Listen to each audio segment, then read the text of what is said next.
Well, una kong reaction ho yung very glaring ho yung palakpakan, sigawan, howling ng mga mambabatas at nalungkot po ako dahil parang height of mockery and callousness because at the end ho, sila naman ho yung involved dyan eh. Sila naman ho yung mga pasimuno dyan sa mga kalokohan na yan. Totoo ba na si Marcos Jr. ang susi para mapauwi si Tatay Digong galing sa dahig? Okay, so ayan yung ating topic ngayon, no? Itong si Mayor Magalong, nadismaya siya nung nakita yung sona ni Bongbong Marcos kahapon kasi noong pinag-usapan na ni Bongbong Marcos yung patungkol sa korupsyon, especially doon sa flood control projects, ay naghihiyawan pa yung mga kongresista. Diba? Siyempre, nalungkot itong si Mayor Magalong kasi sila naman yun eh. Yung gumagawa doon sa mga ghost projects, sa mga flood control na palpak, sila yun. Di natin alam kung magkano po ang nalikom nilang pera doon sa mga proyektong iyon. Nagresulta kaya laging bumabaha kasi palpak nga yung flood control. Pero nagtataka itong si Mayor Magalong bakit naghiyawan, nagpalakpakan. Diba? Kung matatandaan nyo, yan rin yung aking reaction kahapon. Bakit naman kayo naghihiyawan, nagpalakpakan kayo na palpak yung flood control projects na na-mention ni Bongbong Marcos? Parang inamin nyo na rin na itong bansang ito run by these government officials, palpak. So, why do you have to celebrate? Di ba? Dapat nga, nung sinabi yun ni Bongbong Marcos, dapat malungkot tayo. Di ba? Yan, una nating pag-usapan ha, itong si Mayor Magalong, ang kanyang hinanaing sa sona ni Bongbong Marcos. Mamaya pag-usapan natin yan. At heto, dapat rin natin itong pakinggan si dating spokesperson Attorney Harry Roque patungkol po dito kay Bongbong Marcos na si Bongbong Marcos ba ang susi para itong si Duterte ay makalaya at maibalik dito sa Pilipinas. Okay, yan po ang pag-usapan natin with Attorney Harry Roque. Okay, so bago natin ito pag-uusapan lahat guys, alam nyo na yan ha, help me po muna na i-like at saka i-share itong video na ito para guys kakalat ito sa taong bayan. Okay? Sabay-sabay muna tayong mag-like and share sa Donmar TV. Itong video na ito, like and share. 1, 2, 3, go! Okay, naka-like and share na ba lahat? And also guys, sa mga bago pa lang dito sa aking channel, mag-subscribe na po kayo para lagi kayong updated sa ating mga balita. And at the same time, yung mga cellphone ninyo, ma-notify yan kung meron tayong breaking news, bagong uploads, o kung nagla-live ang ating channel. Ma-notify kayo lahat dyan. Kaya mahalaga po na mag-subscribe tayo sa Donmar TV. 1, 2, 3, go! Ayan, nakasubscribe na ba lahat? Okay. So, ito na nga, no? Panoorin natin itong si Mayor Magalong na hindi po niya nagustuhan yung mga hiyawan, palakpakan ng mga kongresista dahil sila naman rin yung mga gumagawa nitong sinabi ni Bongbong Marcos, di ba? Ito, panoorin natin. Mayor Magalong, pasok. Well, una kong reaction ho yung very glaring ho yung palakpakan, sigawan, howling ng mga mambabatas at nalungkot po ako dahil parang height of mockery and callousness. Because at the end ho, sila naman ho yung involved dyan eh. Sila naman ho yung mga pasimuno dyan sa mga kalokohan na yan. Pero tignan nyo ho, parang inosente pa sila. Correct. Callousness. Manhid. Grabe, no? Grabe itong powerful words ni Mayor Magalong. Sinabi niya na itong mga kongresista na ito, itong mga gumagawa nitong mga proyekto na ito ng flood control projects, itong mga ghost projects, mga manhid sa SONA ni Bongbong Marcos. Pa-inosente pa sila during the SONA. Oh, kitang-kita naman natin doon sa TV. Yun sa live kahapon ng SONA. Ipinakita yung mga mukha nila. Pa-inosente pa standing ovation pa sila. Akala naman nila yung pinatutungkulan ni Bongbong Marcos yung ibang tao na sila rin yun pa-acting lang sila. Pa-congratulate pa sila ni Bongbong Marcos sila rin yung mga corrupt. Dito nga ako believe kay Mayor Magalong ito yung dapat na government officials na kailangan tayo. Yun bang very transparent at mahal yung taong bayan. Kaya nga, noon pa ako believe nitong taong ito Kilala natin itong si Mayor Magalong na he really hates yung corruption. Kasi po, ang nangyari kahapon, di ba? Harap-harapan na yun na sinabi ni Bongbong Marcos na mananagot itong mga gumagawa ng kalokohan patungkol ito sa flood control projects, itong mga ghost projects, palpak na pagtayo ng flood control kasi hindi umepekto. Kaya nga sabi ko, Bongbong Marcos, sana naman yung sinabi mong ito, totohanin mo. Sana naman, wag mo nang budulin ang taong bayan dito. Sinabi mo ito na talagang imbestigahan mo ito. Totohanin mo ito, Bongbong Marcos. Parang awa nyo na para sa taong bayan. Totohanin mo. Okay? Kasi, bakit itong mga kongresista na ito, they are very confident, nagpapalakpakan pa sila. Akala nila malinis sila. Instead na matakot sila sa sinabi ni Bongbong Marcos, nagpalakpakan pa. Anong ibig sabihin yan? Is that, ibig bang sabihin yan, ganyan ka na ba ka-weak, Bongbong Marcos? Di sila takot sa inyo? Hindi, nagtatanong lang ako Bakit sila pumalakpak instead na mataranta sila at matakot sila sa sinabi? Nagpalakpakan, nag-standing ovation. Akala mo mga inosente, akala mo mga malinis, di ba? Sabi ni Mayor Magalong. Mga manhid na Alam na sila ng tinutukoy ni Bongbong Marcos. Pumalakpak pa, kinamayan pa si Bongbong Marcos. Sus, ang dami doon, nakita ko Di ba? So, yan lang ang panawagan ko kay Bongbong Marcos. Totohanin mo, kahit kaibigan mo pa yan. Kasi sa ginawa mo, Bongbong Marcos, isa dito na mako-question, si Martin Romualdez. Isa si Martin Romualdez ang maapektuhan nito. Alam niyo ba kung bakit? Kasi si Martin Romualdez lang naman ang nag-a-approve ng budget. Isa siya mag-a-approve niyan. Siya ang don't tell me hindi yan babasahin ni Romualdez kapag merong mga proposed projects na mga ganyan. At ang panawagan pa ni Ping Lacson sa narinig ko sa kanyang interview na hindi lang flood control project sana ang paimbestigahan mo, Marcos. Imbestigahan mo lahat ng mga infrastructures. Kung meron man, kasi wala namang infrastructures Yung mga proyekto ng mga kongresista, paimbestigahan mo rin lahat. Wag lang yung flood control. Okay?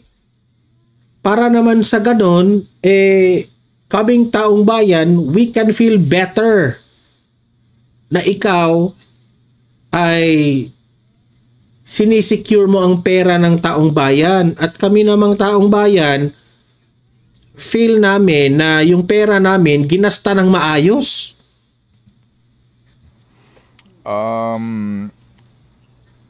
naniniwala ho ba kayo doon sa sinasabi po ng Presidente, with all due respect, ano po ha, po, sa lahat, na meron siyang binabanggit dito, ano ho, na strong words po ito eh. Kung inyo pong pinanood nga po ulit, di ho ba? Strong words yan. Sino itong media na ito? Si Ted Filon. Strong words yan kasi magaling si Marcos Umarte eh. Ted Filon. Magaling siyang umarte. Kilala na natin yan. Nabudo na tayo dyan sa 2022, sa 2022 election, campaign. Di ba?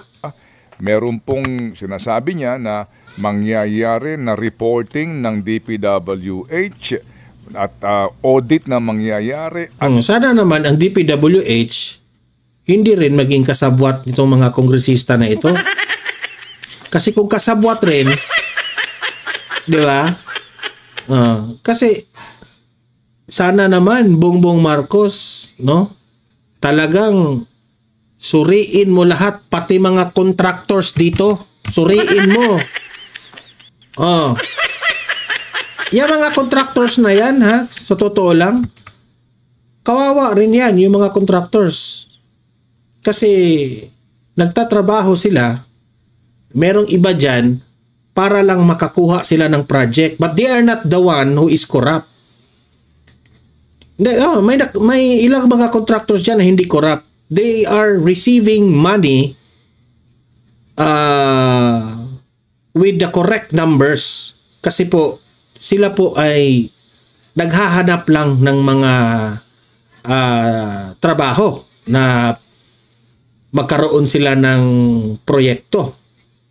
Ang problema dito, ang mga contractors, kailangan nilang magbigay ng pera dito sa mga government officials na ito para magkaroon sila lagi ng project.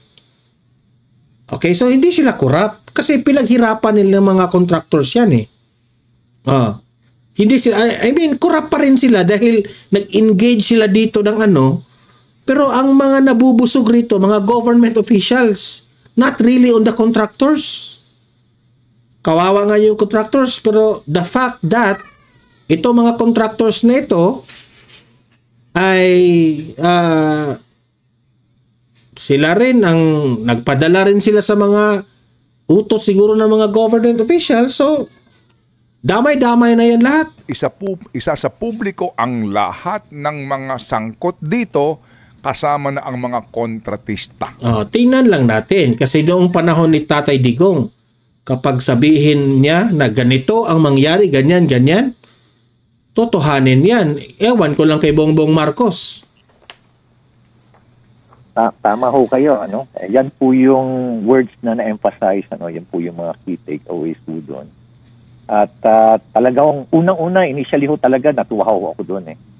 Sir Ted. At nabanggit na ho niya na sa susunod na araw magkakaroon ng investigasyon at talagang, kumbaga parang kulang na lang sabihin niya na heads will turn. Pero nag-concentrate lang sa DPWH, nag-focus lang sa contractista. Pero sino scored really the people behind it, diba? Ito namang mga kongresta ho eh. Kasi tinan nyo na lang ho, sino ho ba ang namimili ng kanilang mga district engineers? Sino ho ba namimili ng regional director? Correct. Bakit mga kongresista pa rin. Mga so kasabwat rin. Lawmakers ang namimili, hindi yung secretary ng DPWH. Correct. Ibig sabihin, may conspiracy. Alam na yan. Kung ikaw na congressman ka, kukuha ka na talaga ng district engineer na alam mo, magkapera kayo. Di ba? Sus! Bihira na lang siguro kung sinong kongresista na may takot sa Panginoon. Hay nako. Complicity. At saan ho nagkakaroon ng conspiracy? Yan po yan sa mga kickbacks na yan. Ano? Sa mga hatian, sa mga porsyento. Sa pagpili ng mga contractor, favored contractor, na karamihan din, politiko din ang mga contractor. Imagine that one. Yung mga contractors, most likely, mga kamag-anak rin nila. Mga negosyo ng kanilang mga anak. Negosyo ng kanilang mga kaibigan. So, lugi pa rin tayong taong bayan. Tayo pa rin ang niloloko, di ba? Binoto natin itong mga taong ito, ha? Para raw makatulong sa atin. No? During the campaign, may mga promises sila na iboto nyo kami. Kasi kapag iboto nyo kami, libre na kayo sa hospital. Bla bla bla. Oh, may panggastos na kayo araw-araw sa inyong mga anak na nag-aral sa public school, may baon pa kayo, bla bla bla, kasi sa mga ayuda. Oh. Nakukuha tayo sa mga ganong diskarte, pero hindi natin alam ang pinakamalaking pera natin na ginasta dito sa mga proyekto na ito, doon sila yumayaman. Doon sila yumayaman. Sila yung busog. Eh sana kung ibinigayan direkta sa atin, no?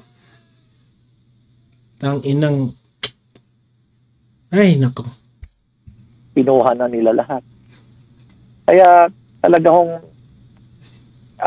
siguro pinakamaganda, Sir Ted, for the meantime, from my personal perspective, I will take it hook, line, and sinker. Papanoorin ko na lang po in the next few days kung talagang may papasatupad ho ng ating Pangulo yung kanyang mga binanggit. Grabe.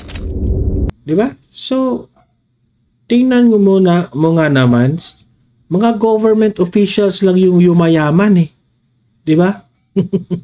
Obviously, tayo mga ordinaryong tao, di nga tayo makasasakyan ng yung mga murang sasakyan, pero sila magagarang sasakyan, mga magagarang relos, mga magagarang mga bags. Sus, grabe. Obviously, magtanong ka na lang sa sarili mo, saan kaya kinuha nila ito mga pera na ito? Di ba?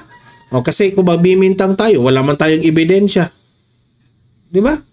O eto, sa ibang usapin naman, pag-usapan natin na lagi tayong nagtatanong kailan ba makauwi itong si Tatay Digong sa Pilipinas at ano na ang status niya sa ICC. At nabanggit pa rito ni Atty. Harry Roque na si BBM ba ang magiging susi para makauwi pabalik itong si Tatay Digong sa Pilipinas? Yan ang malaking tanong, di ba? O heto, pag-usapan natin yan with Atty. Harry Roque. Pasok! Ay, nako, magandang araw po sa inyong lahat, ha? Nako, nagkaroon po tayo ng SONA ngayon. Sumakit ang ulo ko dahil puro naman kabalbalan ang narinig ko. Pero wag na muna po natin pag-usapan yan dahil baka mamaya ako magkaroon ng full-blown na high blood pressure, no? Mantakin ninyo. Pati yung 5,500 flood control projects, linamon daw ng mga tao, no? Sino sisisihin niya? Di ba siya yung tagapagpatupad ng batas? Correct. Sino dapat habulin para mapanagot yung mga lumamo ng 5,500 flood control projects? Di ba siya? Dahil katungkulan niya yan bilang presidente. Pero wag na po na muna natin pag-usapan yan. So, yan ang nakakasakit sa atin. Di ba? Inamin na nga niya na may pagkukulang at palpak yung 5,500 flood control projects na bilyon-bilyon ang pera doon. Pero ang pinaiimbestigahan nila yung confidential funds ni BP Sara. Bobong Marcos, unahin nyo yung flood control, huwag muna yung pamumulitika. Bukas, himay-himayin natin yung SONA na yan. Pero ngayon po, ang gusto ko munang i-discuss sa inyo ay, totoo ba na si Marcos Jr. ang susi para mapauwi si Tatay Digong galing sa dahig? Well, alam niyo po, ako po ay list council member ng ICC. So, hindi po dapat at hindi po tama na pulaan ko ang strategiya ng isang kapwa-abogado. Pero alam naman po natin na talagang sinabi ng abogado ni Tatay Digong na 101% mapapauwi si Tatay Digong kung siya iimbitahin ni Marcos at sasabihin niya kung bakit hindi naman banta sa kanya ang Tatay Digong at kung bakit dapat siya pauwiin at hayaan ng mamuhay ng mapayapa dyan sa Davao. Pero ang tanong, bilang dating tagapagsalita ni Tatay Digong, sa tingin ko ba ay makikiusap o dapat na makiusap ang kahit sino kay Marcos Jr. para siya ay mapauwi sa Pilipinas? So hindi ko po i-discuss yung stratehiyang legal na ang tunay na anyo ay political. Dahil ang sabi nga ng abogado, kakausapin niya si Marcos. No? Pero ang aking i-discuss ngayon bilang tagapagsalita, dating tagapagsalita ni Tatay Digong, tama ba na humingi tayo kay Marcos Jr. na pauwiin si Tatay Digong sa Pilipinas? Siguro naman alam nyo kung anong aking sagot. Hindi, hindi, hindi. Si Marcos Jr. ang nagpakidnap at nagpadala kay Tatay Digong sa dahig at hindi siya makikiusap kay Marcos Jr. na siya ipauwin sa Pilipinas. Mas nanaisin pa siguro ni Tatay Digong na pumanaw na sa kulungan sa dahig kesa humingi ng pabor o tumanaw ng utang na loob dyan sa Marcos Jr. na yan. Now, bakit naman natin sasabihin na susi si Marcos Jr. sa pag-uwi ni Pilipinas? Susi si Marcos Jr. sa pag-uwi ni Tatay Digong sa Pilipinas. Di ba una-una siya nga ang nagpadala kay Tatay Digong dito sa dahig? Malinaw na malinaw doon sa hearing na ginanap ng Senado. Bagamat sinasabi ni Secretary of Justice Remulla na siya talaga nag-utos, ano ba naman yan? Qualified political agency dahil siya ay alter ego ng presidente, talagang desisyon niya ng presidente. At pwede ba naman yun, nakalihim lang magdesisyon na talagang magpadala sa dating presidente Duterte sa dahig, bagamat merong malinaw na proseso na nakasabi mo mismo sa Rome Statute kung paano mapapadala sa dahig ang mga akusado na may warrant of arrest.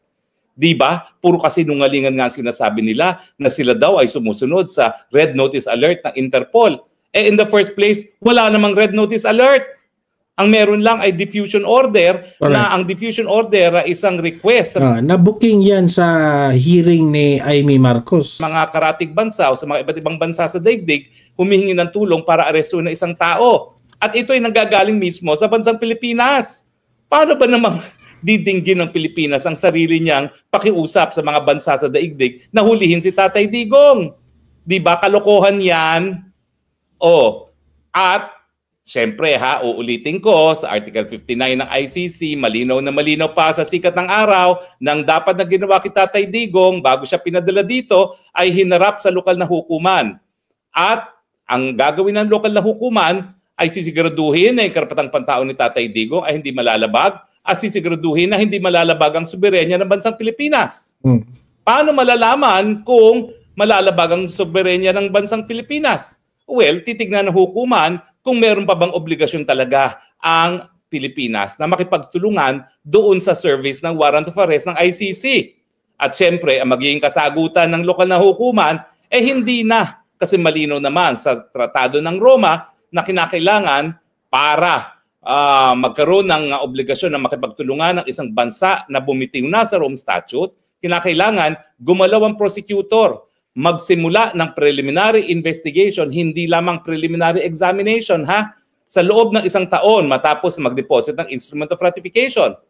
Ano ba yung pagkakaiba ng preliminary examination at preliminary investigation? Walang preliminary examination po, gawain yan ng prosecution alone. Hindi siya humihingi ng kahit anong permiso sa hukuman. At ang preliminary examination, titingnan lang niya kung meron bang sapat na ebidensya para siya ay magtuloy sa preliminary investigation.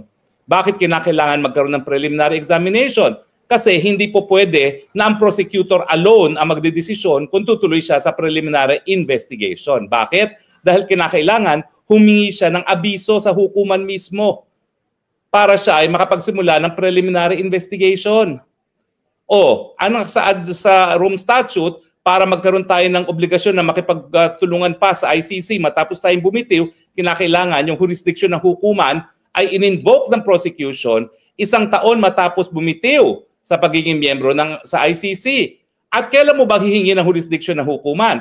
Ang preliminary examination, wala pa namang pakialam ang hukuman dyan. Yan ay desisyon ng prosecutor alone. Hindi niya kinakailangan humingi ng kahit anong permiso sa hukuman. So ang tinutukoy ng Tratado ng Roma dun sa sinasabi na kinakailangan ma-invoke ang jurisdiction ng hukuman sa loob ng 1 taon matapos mag-deposito ng instrument of withdrawal ng isang bansa ay yung stage ng preliminary investigation at malinaw na malinaw pa sa sikat ng araw na lumipas na yung 1 taon matapos tayo magbitiw bago humingi ng abiso ang prosecutor para magsimula ng kanyang preliminary investigation. Kaya nga sinasabi natin, kung hinarap si Tatay Digong diyan sa lokal na hukuman, hindi papayag ang lokal na hukuman na ipa-deport, ipa-extradite ang Tatay Digong sa Dahig dahil nga po yan ay labag na sa soberenya ng Pilipinas. Bakit lumalabag sa soberenya ng Pilipinas kung ipapadala sa ICC na tapos na yung 1 taong palugid? Kasi nga po, kabahagi ng soberenya yung kapangyarihan ng jurisdiction. Yung kapangyarihan na maglitis ng lahat ng krimen na nangyayari sa kanyang teritoryo, yan ay kapangyarihan lamang ng isang soberenyang independyenteng bansa. Hindi po yan sineshare. O pwedeng i-share nga sa pamamagitan ng tratado, pero pasod na nga po yung tratado. So kinakailangan sundin natin ang nakasaad sa ating saligang batas na ang kapangyarihan ng hudikatura ay nakasalalay lamang sa isang Korte Suprema at iba pang mga mababang mga hukuman na binuo ng Kongreso. So dahil hindi nga po dumaan dyan ang Tatay Digong at dahil sa pilitan na siya ay isinakay sa eroplano at dinala sa Dahig, dumating sa Dahig na hindi alam ng ICC na nandyan na siya. O nataranta rin sila na nandyan na pala si Tatay Digong. Ano ibig sabihin yan? Yan po ay naging krimen din sa Pilipinas. Yan po ay krimen na unlawful detention, na kidnapping kung saan ang isang tao ay pinagkait sa kanyang kapangyarihan ng isang taong gobyerno na walang legal na basihan. Bagamat ang legal na basihan po na sinasabi nila ay warrant of arrest, ay yung proseso nga para ipatupad ang warrant of arrest ay nakasaad sa Tratado ng Roma. At yan nga po ay sa pagharap kay Tatay Digong sa hukuman na hindi nangyari. Kaya pati ang mga justices gaya ni Ascuna sinasabi na talagang mali ang naging proseso. At alam nyo naman po yan si Justice Ascuna, ha? Hindi po yan malapit kay Tatay Digong. Yan po talaga ay dilawan to the core. Appointee ni Tita Cory at yan po ay nanilbihan bilang, kung hindi ako nagkakamali, parang spokesperson ata ni Tita Cory for a while, no? Bago siya na talaga sa Korte Suprema. So malinaw po na talagang ang pamamaraan na kinuha o ginamit para makuha ang pagkatao ni Tatay Digong ay kidnapping or extraordinary rendition na sinasabi ni Inday Sara. Kasi nga, kung dadaan yan sa legal, dapat dumaan yan sa hukuman, hindi sa sapilitan. Bakit natin hindi sasabing sapilitan? Ay, naku, hindi na siya linubayan ng mga pulis matapos maglanding ang kanyang eroplano galing sa Hong Kong. Pinaligiran na ng sandamukal na pulis. Dinala doon sa isang reception area sa Villamor na hindi na siya pinayagang lumaya. Ibig sabihin, inaresto na siya dahil hindi na siya malayang lumabas ng airport doon pa lang sa loob ng eroplano galing sa Hong Kong. At sa pilitan, ang kulang na lang, buhatin siya ng mga kapulisan na pinangunahan ni Torre doon sa eroplano kung saan nagdala sa kanya sa Dahig. At siyempre, yung eroplano na yan, pribado. Sino nagbayad? Gobyerno ng Pilipinas. Alam mo, sa totoo lang, kung ang Pilipinas ay nakipagtulungan sa ICC, pati yung eroplano, ang ICC magbabayad. Ang importante lang naman ng pagtutulungan ay yung mga pulis ang mag-serve ng warrant of arrest. Pero yun na nga, sang-ayon sa proseso na nakasaad mismo sa Tratado ng Roma na hindi nasunod. So, ang punto, si Marcos ang nangidnap. Naniniwala ba kayo na desisyon lang ni Remulla yan? Talaga po yan, sang-ayon sa kanilang plano na tanggalin ang tinik ng mga Marcos para manatili sa kapangyarihan till kingdom come. Dahil hindi pa sila nasiyahan dun sa 20 years na sila ay nakaluklok sa kapangyarihan ng kanyang ama. Ang nais talaga nila, Marcos forever. Sa kanilang paningin, wala nang ibang may kakayahan magpatakbo ng gobyerno kung hindi ang mga dugong Marcos, ang mga dugong kleptocrats. Dahil alam nyo naman, Guinness Book of World Records ay nagsabi na sila na ang pinakakurakot na leader sa daigdig. O sige, kung hindi sila ang isa sa pinaka, top 5. Number 3 ata, yung huling pagkita ko sa listahan. Di ba nakakahiya yan? At sa ngayon po, meron pang danyos na inaward laban sa estado, sa estate nitong si Marcos Sr., 2 billion. At itong si Marcos Jr., hundreds of millions of dollars. Kung di ako nagkakamali, nakakalimutan ko yung exact amount. Pero hundreds of millions of dollars in contempt dahil hindi nga sinasabi ni Marcos Jr. bilang executor ng estate ng kanyang ama kung nasan yung mga nakaw nilang yaman. Bakit? Sa tingin nyo ba may piso dyan na kayamanan ng Marcos na hindi ninakaw? Saan nila kukunin yung bilyon-bilyon na yan? Mahigit kumulang halos 1 bilyon na nga na-recover natin sa Switzerland alone. Ang malungkot, sang-ayon dun sa libro ng aking kamag-anak na si Jovi Salonga, hindi talaga sila nakapaghanap ng tagong yaman dyan sa Amerika dahil pinagbawalan sila ng gobyerno ni Ronald Reagan na siyang presidente ng mga panahon na yon.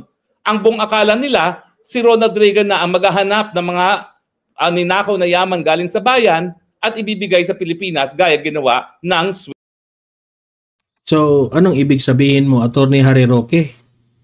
Ibig mo bang sabihin kung ano yung ginagawa ng tatay, yun rin ang ginagawa ng anak? Patay tayo dyan, ha? So, manang-mana pala itong anak na ito sa tatay? Yan ba ang ibig mong sabihin? Kawawa ang Pilipinas nito.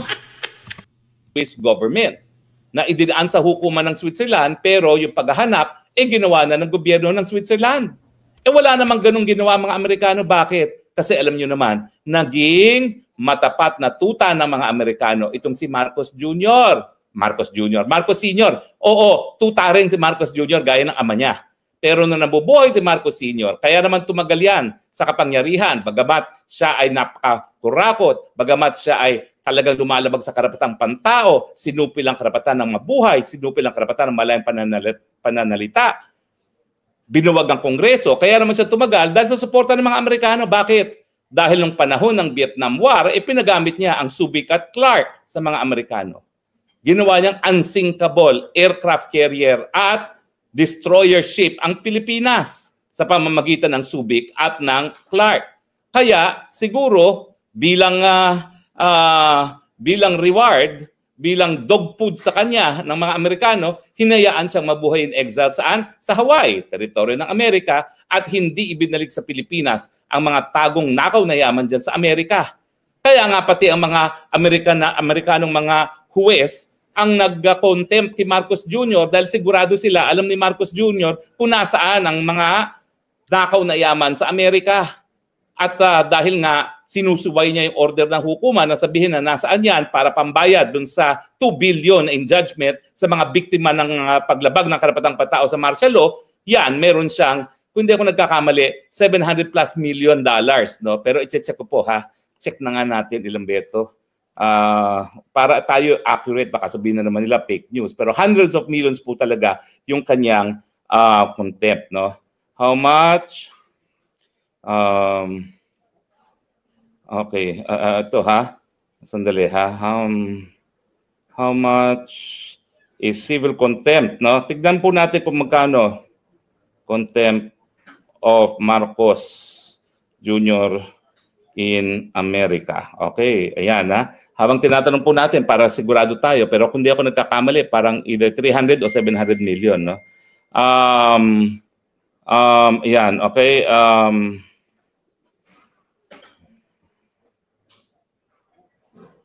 Magkano? 353,000 per day starting in 2021. So ngayon, ito yung kanyang contempt ha. 353,000 per day. Now, pero kung i-apply yan from 2011 until today, ang kanyang civil damages na, ang kanyang contempt is $1.7 billion. Oh my gosh.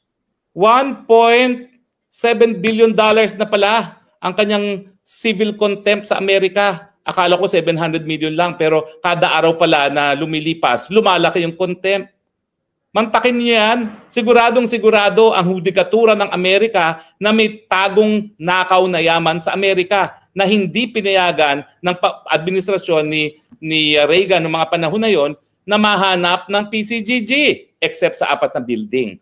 At alam niyo ba, ang nabalita ko, isa sa 4 na building ngayon ay naging Trump Tower. Pero i-verify po natin yan. Ha? I-verify natin yan. May nagsabi lang sa akin. No?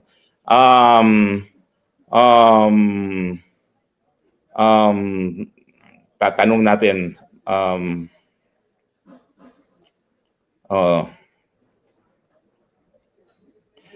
ang nakalagay doon sa memoir ni Jovi Salonga 4 na building nga lang yan, halos wala tayong nakuha kasi nga nauna sa pangungulekta yung mga buildings na yung mga bangko na pinagkakautangan ng patayo ng mga building na yon. Now, ano ba yung mga building na yan? No? Okay, 4 yan. No? 4 na yan. Apparently, ano ba ito?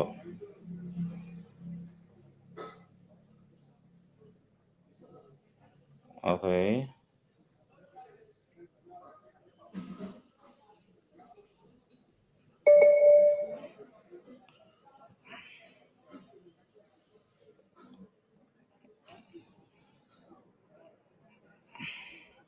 Well, anyway, i-verify po natin yan, no? Kasi may nagsasabi nga na kaya ata ang mga binabanggit ngayon ni Trump kay Marcos ay puro puri, dahil yung Trump Tower daw, isa sa mga building na seize na pag-aari ng mga Marcoses, pero hindi talaga tayo nakakuha ng malaki kasi ibinenta yan at mas nakinabang yung mga nagpautang para sa building na yan, no? Yung mga mortgages na secured by the building kesa ang Philippine government. Pero ano po natin yan, i-research natin na mabuti yan, no? At sasabihin natin po siguro sa susunod na Spokes Hour. Pero balik tayo. So kung si Marcos ang dahilan dahil kinidnap si Tatay Digong at ang dahilan ng pangingidnap para mawala ang isang napakalaking tinik sa kagustuhan ng mga Marcos na manatili, ay, nako, magandang at naging presidente. So, ang naging padrino niya sa politika, si Tito Kawari. Kaya nga kayong mga kulungan, never mangyayari yan. Napapayagan niya na kahit sino ay humalik sa puwet ng Marcos. Dahil pag ginawa na yan, marami nang hihingi ng mga Marcos na kapalit. Kasama na siguro ang pananahimik at pagtitigil ng mga Duterte sa politika. Ngayon po, mga Duterte na lang ang pag-asa ng Pilipinas. Bakit? Number 1, sila kasi, yung mga anak, tinuruan ng tamang pamumuno ng kanyang ama. Ano ang number 1 na turo? Huwag kayong mangungurakot. Kaya nga po, hanggang ngayon, ang bahay ni Tatay Digong, ang tawag ko ay bahay kalapati. Napakaliit. At talagang nung nakita kong kauna-unahang pagkakataon ng bahay na yan, hindi ako mapaniwala na tinira niya ng isang dating presidente. Hindi ako mapaniwala na dyan nag-breakfast yung Prime Minister of Japan. Kaya naman pala mahal na mahal siya ng mga Hapon kasi nga nakita nila kung ganong kahambol ang pamumuhay ni Tatay Digong samantalang lahat na nagtrabaho sa gobyerno nagpayaman. Hindi ko sinasabi walang yumaman dahil kay Tatay Digong. Marami yan. Alam ko kung sino sila. Pero si Tatay Digong namuhay ng simple. Walang karangyaan. Hindi niya kinakailangan ang kayamanan. Kaya naman, hinangaan siya ng taong bayan. Bago pa siya naging presidente. Kaya nga, itong si Tatay Digong, mahal ito ng taong bayan. Pero, hate ito ng mga government officials. Kasi si Tatay Digong yung very strict when it comes to corruption. At ito mga government officials na ito, ayaw nila ng kagaya ni Tatay Digong kasi yung racket nila hindi uubra, di ba? Huwag na tayong magbulahan, di ba? Naging presidente, matapos naging presidente, hindi nagbago ang kanyang simpleng pamumuhay na nakasaad din sa ating batas na lahat ng mga taong gobyerno dapat mamuhay ng simple at walang karangyaan. Yan ang unang-unang tinuro ni Tatay Digong sa kanyang mga anak. Pangalawa, at dahil talagang anak naman niya na sumusunod sa kanyang yapak ay ang Inday Sara Duterte, kinakailangan alam ang batas. Sa tingin nyo ba ang dahilan kung bakit talagang lumalabas na paborito ni Tatay Digong si Inday Sara ay dahil sa ibang mga dahilan kung hindi dahil siya ang sumunod sa yapak ni Tatay Digong na isang abogada? Dahil importante sa pamumuno ang batas dahil ikaw ang tagapagpatupad ng batas. Hindi lang dapat alam ang batas, kinakailangan sumusunod din sa batas. At ang napakaganda naman kay Inday Sara, mukhang sinusundan niya rin ang yapak ng tatay niya na ayaw niya na mabongga at marangyang buhay dahil alam niya ang pagsisilbi sa gobyerno ay hindi dahilan para yumaman. Kaya ngayon sinasabi nila mga bank deposits. Wala po yan. Kaya galit na galit sila na hindi matutuloy ang impeachment dahil kung ano-ano nga sinasabi nila mga fictitious accounts naman yan. Dahil kung merong account yan, hindi yan pera ni Inday Sara. Yan ay pera ng kanyang ama na ilang 80 anyos namang nagtrabaho, no? Bakit naman wala bang ipon ng isang tao na mahigit 60 anyos na nagtrabaho? Hindi lang bilang isang abogado, kundi sa gobyerno? Ay, nako naman, gumising naman kayo sa katotohanan. Ang abogado, hindi nga siguro yayaman, pero hindi naman po yan mamamatay na pulubi. Meron po yang mapupundar sa tagal ba naman ng kinakailangan i-google sa pag-aaral ng abogasya at sa hirap ng bar exam. I can assure you, siguro palpak na talagang abogadong mamamatay na pulubi. Meron konting kaya ang mga abogado. Hindi nyo ikakaila yun. Tapos sasabihin nila ang susi sa pag-uwi ni Tatay Digong si Marcos. Bakit? West ba si Marcos sa ICC? Meron ba siyang dahilan? Meron ba siyang kapangyarihan na sabihin yung mga nagbabantay kay Tatay Digong na palabasin? Meron bang impluensya ang Marcos Jr. sa mga huwes ng ICC? Wala. ICC at ICC magpapalaya sa kanya. Pero ako'y nagmungkahi ng separate kaso sa hukuman ng mga Netherlands kasi ang sinasabi ko, katungkulan ng Netherlands na itaguyod ang karapatang pantao ni Tatay Digong to due process. At talaga namang nalabag ang due process noong kinidnap si Tatay Digong. Ngayon, obligasyon ngayon ng Netherlands na to protect and promote. Protect. Huwag labagin, promote, gawin ang lahat ng hakbang para ipatupad ang kanyang karapatan to due process. So katungkulan na ngayon ng Dutch government na makipagtulungan sa ICC para palayain si Tatay Digong. Tanong, bakit? Ano ba impluensya ng Dutch government sa ICC? Well, nandun lang naman ang ICC sa teritoryo ng Netherlands. Gaya na aking sinabi, ang kulungan ni Tatay Digong, Dutch. Ang lupain, Dutch. Ang gwardya, Dutch. Diba? So hindi po pwedeng ma-ignore ng ICC ang Dutch government. Pero doon sa aking minumungkahing strategiya, hindi talaga mauorderan ng Dutch court ang ICC. Ang oorderan ng Dutch court ay yung kanyang sariling gobyerno na siguraduhin, protect and promote the due process rights of Tatay Digong at ang minumungkahi nga is ipatupad ng Netherlands yung katungkulan ng Netherlands at lahat ng mga miyembro ng ICC na dapat bago dalhin sa dahig, hinarap muna sa lokal na hukuman. So ang hihingin ng Dutch government sa ICC, sundin nyo ang Rome Statute na kami po ay kasapi din. Iharap muna yan sa lokal na hukuman ng Pilipinas. Ibalik sa Pilipinas, iharap sa lokal na hukuman at ang lokal na hukuman, among others, hayaan mo magdesisyon sa interim release. Nang ang kanyang interim release ay sa Pilipinas at hindi sa isang dayuhang lugar kung saan makakakain siya ng bulad at kung ano-ano pang gusto niyang kainin. Diba?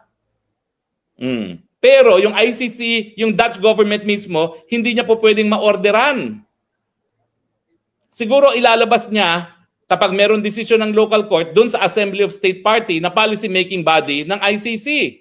At ilalabas niya yan, ako ang host government, inutusan ako ng hukuman ko na protektahan at itaguyod ang karapatang patao ni Tatay Digong. Ito ngayon, ang aking sinasabi, hindi po pwede ng hukuman na aking hino-host ay lalabag sa karapatang pantao na kahit sino. Kaya dapat gawin ang nakasaad sa Rome Statute, ibalik si Tatay Digong. Now, pag hindi naman sumunod ng ICC, walang magagawa ang gobyerno ng Netherlands. Pero sa tingin ninyo, kaya talagang gawin ng ICC yun nang hindi mag-aal sa bulutan at humanap ng ibang lugar para maging headquarters ng ICC? Malabo yan. Malabong ma-ignore ang desisyon ng lokal na hukuman ng Netherlands kasi nga po, nandoon ang hukuman sa teritoryo mismo ng Netherlands. At meron pang Assembly of State Party na siyang magdedesisyon kung ano mangyayari pag nagkaroon nga ng desisyon ang Dutch court na linabag ng ICC ang karapatang pantao ni Tatay Digong. Okay. So, ang hirap dito kasi si Bongbong Marcos hindi man siya lawyer, 'di ba? So kaya nga hindi niya nire-respeto yung batas. Wala siyang pakialam na itong si Tatay Digong dinala doon sa dahig, no? Na hindi man lang dumaan sa korte natin. Wala siyang respeto. Kasi hindi niya mauunawaan kasi hindi siya lawyer Yan ang hirap sa atin. Kaya nga, failure. Ang pagiging presidente ni Bongbong Marcos ay malaking failure kasi very important ang marunong ka sa batas. Kaya nga sabi ko sa inyo, pagdating ng panahon na matapos na ang kanyang termino bilang presidente, kawawa itong si Bongbong Marcos. Kasi alam ko na si BP Sara ang mapresidente sa 2028 at marami pong kaso nakahintay itong si Marcos.